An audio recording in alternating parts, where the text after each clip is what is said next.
Ano ba yung mga sintomas na mafe-feel mo kapag meron kang mataas na cholesterol?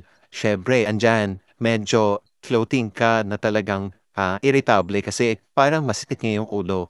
Isa pa, medyo masakit ang batok and parang mahirap matunaw yung mga pagkain mo, lalo na't kapag, kumain ka ng mga matatabang, pagkain. So, siyempre, hindi mo rin maiwasan yung may hilo.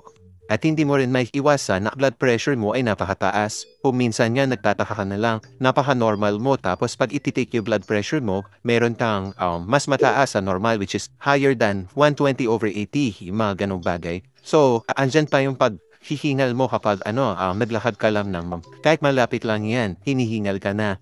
Yung mga ganong sitwasyon. So, sa tingin ko, kailangan mo ng alagaan yung sarili mo and especially maging aware ka sa mga kinakain mo. So, ano ba yung tips na kailangan masundan natin? Okay, you have to remove everything na mga bawal talaga.